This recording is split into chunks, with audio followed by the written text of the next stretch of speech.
gardening website. I'm here today with Randy Harrell, owner of Harrell's Metalworks, located in Grenada, and he's going to talk to us a little bit about his experience as an entrepreneur. First, Mr. Harrell, thank you for being here and talking with us. And let me just start with one simple open-ended question, and that is just tell us a little bit about how you got started in your business and kind of what you do. Well, my brother and I started the business back in 1985. We started we were just a welding shop, welding and repair. And so as we grew on, we started to do more work like on apartments with stairways and rails and so on like that. And after that, we grew into more the building. We started doing sub work from a company in West Point called Ellis Steel, and they're a big fabrication company. And the difference between us and pre-engineered, we're a fabrication, which we actually fabricate red iron steel, what they call it there. It's not metal buildings or so what like that. It's more like your bar joists, deck, and your columns and big beams. So like we do more like your college, the colleges and schools and shopping centers, more what you see. But anyway, we started in '85, about 6,000 square feet, and we grew from there till today. I think we got 65,000 square feet with, I think I have 47 employees right now. But and then go back 12 years ago, I bought my brother out of the business, and I was alone in it at that time. So, and but we started to, when we were subbing the work from, say, the other companies, we seen that, you couldn't do real well as a middleman. So we started bidding to the general contractors ourselves. And so we started from there and knocked out the middleman. And so, and we grew into, doing jobs such as, we still do stairs and rails. One of our jobs we did in, I think we do a lot of work in Ole Miss. We did the baseball stadium there in Ole Miss. We did the School of Law in Ole Miss, and on from there, we've done a lot of work over there. So, and we've done a lot of work in Mississippi State, and then we do other. We even got two jobs this month that we're sending to Massachusetts, Boston. Wow. And that's part of that. Really, you'd say, wow, and that is, but. I know a fabricator there that's a smaller fabricator, and they needed some help, and so we're doing the job for them, and so we've grown to that today, and from just all God's blessings how I've got there, because it's been a road to travel, and it's back in '08 and '07 we really started did well. We started making some money, so you and I both know that your money in the stock market's not real safe. So that's when I started buying property around Grenada, and I started putting my money in that investment, and that's worked real well for me. And now I think I've got maybe 35 tenants right now, and so that's our diversification of the company.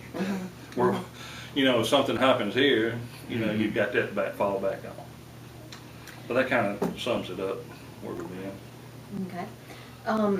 You started your business in 1985? Uh-huh. And how many people did you start out with? It was just two of us. Two of you. Mm-hmm. Okay. All right. And then we grew from there, hired two more, and it went from there. Okay, great. So what do you attribute your success to through the years? I know there's been a lot of hard work and just looking for opportunities. Yeah. Well, the opportunity only comes down one time. So when it comes, you better jump on top of it. And that's what when we seen our opportunity, we went in. You got to work hard and make it work. And that's what I've been. When I seen opportunities out there, just like I mentioned, jobs in Massachusetts. I knew back in 12 we had a little slump, in the business, and so at that time we was selling all our product probably within a 300-mile radius. Mm-hmm. And so I said, well, if I want to keep on going, I'm going to have to move that radius out, we moved it out to 500. And so when we did that, our sales did not drop any. In fact, they rose a little bit. And so if we hadn't have done that, I would have been, our sales would have been down and probably would have lost some money. But, through all of that, we never lost any money.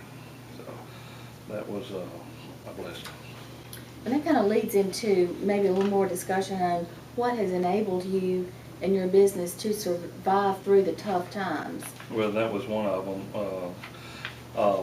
One other thing too is, in my business, you just don't go out there and find, it's hard to find someone that does this because it's kind of a unique business, it's not something you go to school for, So what I've done over the years, most of my people, my senior project manager and some of my purchasing agent, they started out in the shop and worked their way up. And so what they did when they worked their way up, they knew the business from the ground up. And that's probably been one of my biggest, I'm gonna say, successes is the people that work for me. My youngest my youngest employee is 42 years old, so I've got him for another 25 years at least. So God willing, we're gonna go on and be here for a while. Good.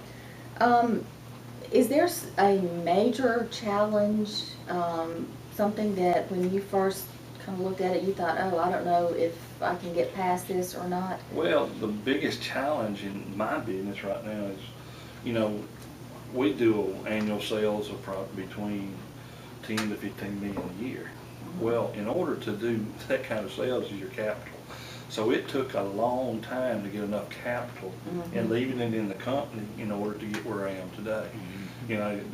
Some people say, well, you made that much money. Well, you just don't take that money home. You leave it in the company. So, because a lot of our jobs, if we get a $1 million sales job, well, we got to spend $50,000 right up front to detail the job. We had to take, if you ever seen a Tinker Tour set, you understand how we had to build the building. So that cost money up front that we got to put up front to do that job. So it takes a good bit of capital to run a company as our size. What would be your definition of success for yourself? And then also think about other people out there who may be thinking about starting a business. What should they be looking at to define their success? Well, the first thing, you gotta set yourself a goal. And don't set it too high because, once you meet that goal, you set another goal. Of course, my biggest success, I think, in my life is my children. They have really turned out well. So I think they're better than what I was then. And of course, my son's in the company; he's going to take it on. So, I think that's my biggest success. But if I was, I didn't figure out how to make any money until I was 40 years old because you just got to have the experience behind you.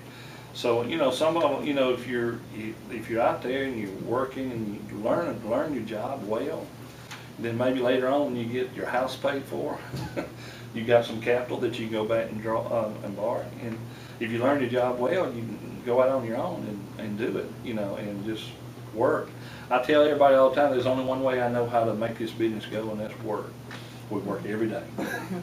There's no other way to do it. Okay, well, we appreciate your sharing your insights into entrepreneurship and how you have started your own business and have grown it to the success it is today, and obviously with plans for the future.